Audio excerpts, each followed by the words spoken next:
सबसे ताकतवर जाबाज स्वाट कमांडो जो आतंकियों के छक्के छुड़ाने का दम रखती थी, वो अपने घर के अंदर जिंदगी की जंग हार गई। दिल्ली पुलिस में तैनात 27 साल की काजल की कहानी कोई आम लड़की की कहानी नहीं, बल्कि एक ऐसा खौफनाक मंजर है जिसे देखकर आपकी रूह कांप जाएगी। काजल को खतरनाक हथियारों और हैंड टू हैंड की ट्रेनिंग दी गई, लेकिन उसे क्या पता था कि जिस घर में डोली से वो आई थी वहीं से उसकी अर्थी निकलेगी। वहीं पर उसका पति एक जिम का डंबल उठाकर उसकी मौत बनकर इंतजार कर रहा था। ये एक ऐसी बेटी की कहानी है, एक ऐसी बेटी का दर्द है जो देश के दुश्मनों को खत्म करने का तो दम रखती थी, लेकिन घर के अंदर ही छिपे दुश्मन को नहीं पहचानता, जिसके साथ उसने 7 फेरे लिए, जीने मरने की कस्में खाई। आज काजल की वो वर्दी जो उसने देश के दुश्मनों के खात्मे और देश की रक्षा के लिए पहनी थी, बस एक सवाल पूछ रही कि क्या एक रक्षक का भक्षक उसके अपने ही हो सकते हैं?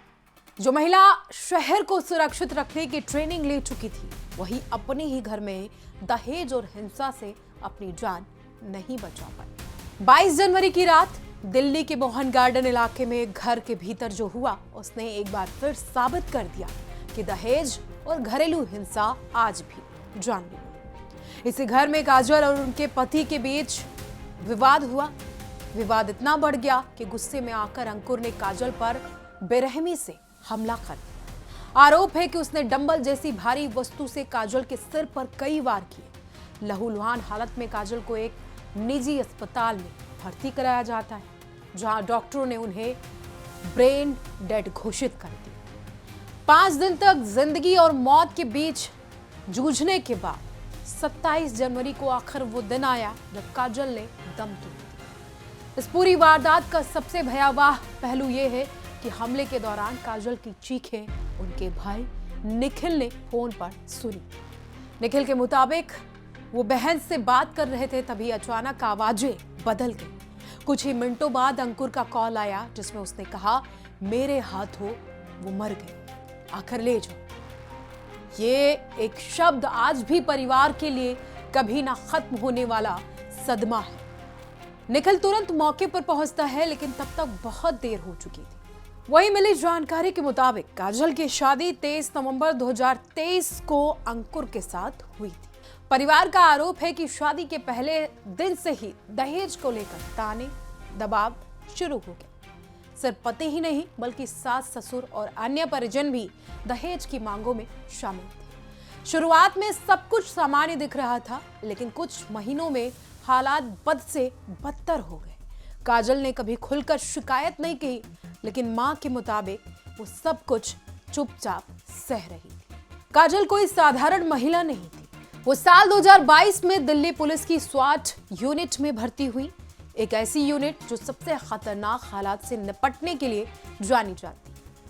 वो 4 महीने की गर्भवती और उनका 1.5 साल का बेटा ननिहाल में रह रहा है। परिवार का यह भी कहना है कि काजल अपनी नौकरी, अपने अजन्मे बच्चे और पहले बच्चे के भविष्य के लिए घरेलू हिंसा सहती रही। एक तरफ वो शहर की सुरक्षा की जिम्मेदारी निभा रही थी, दूसरी तरफ अपने ही घर में असुरक्षित थी। घटना के बाद पुलिस ने शुरुआत में अंकुर के खिलाफ हत्या के प्रयास का मामला दर्ज किया, लेकिन काजल की मौत के बाद केस को हत्या और दहेज हत्या की धाराओं में बदल दिया गया।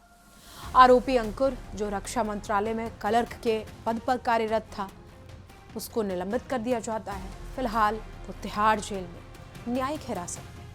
ये मामला सिर्फ एक हत्या का नहीं, बल्कि उस सामाजिक ढांचे पर सवाल है जहां आज भी दहेज को परंपरा और घरेलू हिंसा को घरेलू मामला कहकर नजरअंदाज किया जाता है। सवाल ये भी है कि क्या जब प्रशिक्षित पुलिसकर्मी, एक स्वाट कमांडो अपने ही घर में मदद नहीं मांग पाई, तो आम महिलाएं किससे और कैसे न्याय की उम्मीद करें?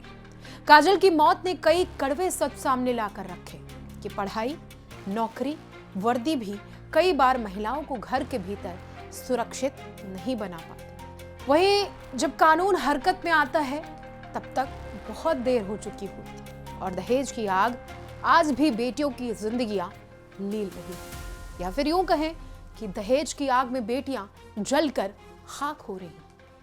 अब काजल का 1.5 साल का बेटा अपनी मां की तस्वीरों के सहारे बड़ा होगा। एक ऐसा बच्चा जिसकी मां देश की सेवा करते हुए मारी गई, लेकिन दुश्मन सीमा पर नहीं था, उसके अपने घर में था। तो आप हमें कमेंट बॉक्स में अपनी राय जरूर दें कि इस तरीके से दरिंदगी करने वाले हत्यारों के साथ क्या होना चाहिए। क्या आज भी घर के अंदर बेटियां दहेज की बलि चढ़ती रहेगी?